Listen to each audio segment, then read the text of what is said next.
সম্মানিত দর্শক, আসসালামু আলাইকুম। মিনিমাল ক্যানভাসে আপনাদের স্বাগতম। নতুন একটি ভিডিও নিয়ে হাজির হলাম আপনাদের সামনে। আজকের ভিডিওতে আমি শেখাবো বেন্ডিং পেপার ইফেক্ট নামে একটি ইফেক্ট। এটা কিভাবে আপনারা তৈরি করবেন ব্লেন্ড টুলের মাধ্যমে, এই বিষয়টা আমি আজকে সুন্দরভাবে বোঝানোর চেষ্টা করব। খুব সহজেই কাজটা করতে পারবেন এবং খুব সুন্দর একটি ইফেক্ট। যে কোনো কাগজের মধ্যে কোনো কিছু লিখে সেটাকে যদি ব্যান্ড করা যায় বা মুড়িয়ে ফেলা যায়, তখন যে ইফেক্টটা তৈরি হবে বা যেরকম দেখা যাবে, সেই ইফেক্টটাই মেইনলি আমরা তৈরি করতে যাচ্ছি। তো মনোযোগ সহকারে পুরো ভিডিওটা দেখুন। সেই সঙ্গে এই চ্যানেলে নতুন হয়ে থাকলে চ্যানেলটিকে সাবস্ক্রাইব করে পাশে থাকা বেল আইকনটিকে অল করে রাখবেন। আর যে কোনো জিজ্ঞাসা থাকলে কমেন্ট সেকশনে এসে কমেন্ট করবেন। আশা করি আপনাদের জিজ্ঞাসার জবাব কমেন্ট সেকশনে পেয়ে যাবেন। তাহলে আর কথা বাড়াবো না, চলুন শুরু করি আজকের ভিডিও।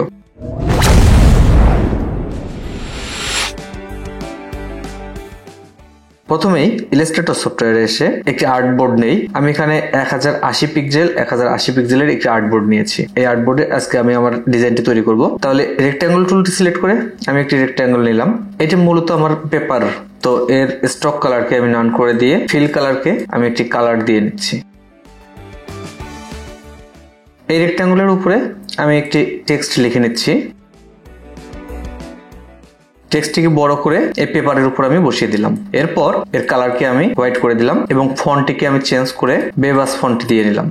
এখন এই টেক্সট এবং পেপারটিকে বা এই শেপটিকে একসঙ্গে সিলেক্ট করে কন্ট্রোল জি দিয়ে গ্রুপ করে নেব। এরপর এই অংশটিকে একটু কপি করে নেব। কপি করার জন্য অল্টার শিফট ধরে ড্র্যাগ করলে কপি হয়ে যাবে। উপরের যে অংশটি আমার থাকলো, এটিকে এখন সিলেক্ট করে আমি ইফেক্টে এসে ট্রান্সফর্মে যাব। ট্রান্সফর্ম থেকে ফ্রি ডিস্টর্ট এটাতে ক্লিক করব। নতুন একটি উইন্ডো ওপেন হবে। এই উইন্ডোতে এই কোণাগুলোকে সরিয়ে আপনার যে শেপ দেবেন, সেই শেপটা এখানে তৈরি হয়ে যাবে। তো আমি এখানে কোণাগুলোকে এভাবে সরিয়ে শেপ একটি দিয়ে নিচ্ছি। এরপর ওকে করে দেব। তাহলে দেখুন আমার এই শেপটি চেঞ্জ হয়ে এরকম হয়ে গেছে। এই শেপটিকে আরেকটু বেন্ডিং করার জন্য আমি যেটা করব, ইফেক্টে এসে র‍্যাপে চলে যাব। র‍্যাপ থেকে ফ্লাগে চলে যাব। ফ্লাগে চলে আসার পর দেখতে পাচ্ছেন এটা একটু বেন্ডিং হয়ে গেছে। এটাকে আমি কমিয়ে বাড়িয়ে বেন্ডিংটাকে আরেকটু পরিবর্তন করতে পারি। এখন আমার মনে হচ্ছে কাগজটি ব্যান্ড হয়ে উড়ে যাচ্ছে, এরকম একটি শেপ তৈরি হয়ে গেছে। এখন আমি জাস্ট ওকে করে দেব। এরপর এই অংশটি এবং এই অংশটিকে আমি একসঙ্গে সিলেক্ট করে অবজেক্ট থেকে ব্লেন্ডে চলে এসে মেক করে দেব। তাহলে এখানে ব্লেন্ড হয়ে মেক হয়ে গেছে। এরপর ব্লেন্ড অপশনে যেতে হবে। তার জন্য আমি অবজেক্টে এসে ব্লেন্ডে এসে ব্লেন্ড অপশনে চলে আসলাম। এখান থেকে স্পেসিফাইড স্টেপকে সিলেক্ট করে এখানে স্টেপকে আমি বাড়িয়ে দিলাম, দেন ওকে করে দিলাম। তাহলে দেখুন এদিক থেকে আমার সোজা পেপারটি উঠতে উঠতে এদিকে এই অবস্থায় চলে এসেছে। এরকম একটি ইফেক্ট এখানে দেখা যাচ্ছে। তো এবার আমি এর একটি ব্যাকগ্রাউন্ড কালার দিয়ে নেব। তার জন্য রেক্ট্যাঙ্গল টুলকে সিলেক্ট করে আর্টবোর্ড বরাবর একটি রেক্ট্যাঙ্গল অঙ্কন করে নিলাম এবং এই শেপটিকে অ্যারেঞ্জ করে পিছনে পাঠিয়ে দিলাম। এবার এর একটি কালার দিয়ে নেব।